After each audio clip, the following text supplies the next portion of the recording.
देखिए, हमारी संवाददाता गीता मोहन दरअसल रूस पहुंची और आज तक जो है वो इकलौता न्यूज चैनल है जो रूस और यूक्रेन दोनों की ओर की सारी खबरें दे रहा है। और लगभग गीता, मैं आपके पास पहुंच गई हूं।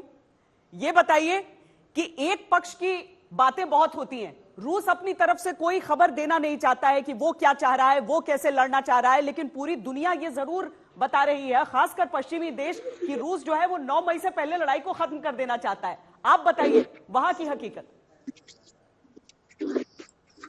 देखिए, ऐसा कोई स्टेटमेंट नहीं है राष्ट्रपति पुतिन के से श्वेता, जहां पर ये ऑफिशियली कंफर्म किया गया है कि 9 मई, जिसे विक्ट्री डे कहा जाता है वर्ल्ड वॉर 2 का, उसी दिन पुतिन चाहते हैं कि ये वॉर भी खत्म हो। लेकिन हम जहां खड़े हैं, ये ऑफिसेस जो है उन्होंने इस पूरे इलाके को अब अपने कंट्रोल में ले लिया है। ये यूक्रेनियन इलाका होता था और अब श्वेता ये रूसी कंट्रोल में आ गया है।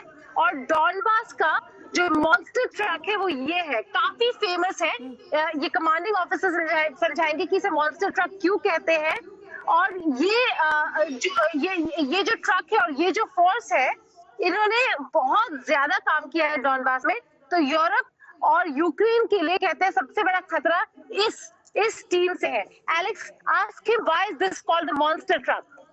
Почему называется монстр трак? Он похож на крокодила, похож на монстра. So it looks like monster, looks like crocodile, and the Ukrainian sea.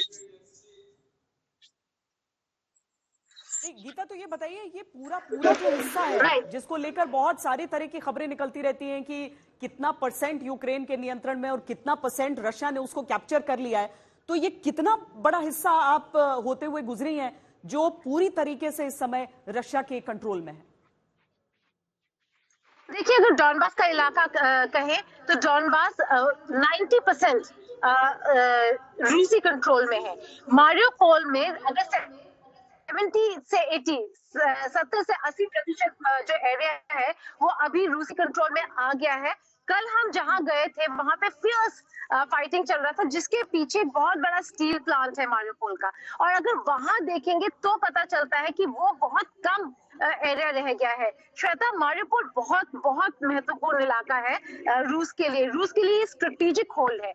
क्यों? क्योंकि क्राइमिया और डोनेट्स्क के बीच में पड़ता है और एक लैंड ब्रिज बन जाता है इस पूरे डॉनबास इलाके के और क्राइमिया के बीच में। तो इसलिए ये बहुत इंपॉर्टेंट स्ट्रेटेजिक पोजीशनिंग है। अभी भी टैक्टिकल फाइट्स बहुत हो रहे हैं यहाँ पर।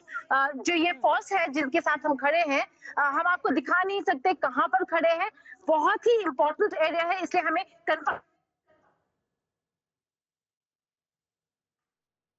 गीता, चलिए देखिए, तकनीक से हम पहुंचते भी हैं लेकिन तकनीक पूरी तरीके से वहां पर नहीं पहुंच पाती है। लेकिन हाँ गीता, आप वापस सुन पा रही हैं आप हमारी बात?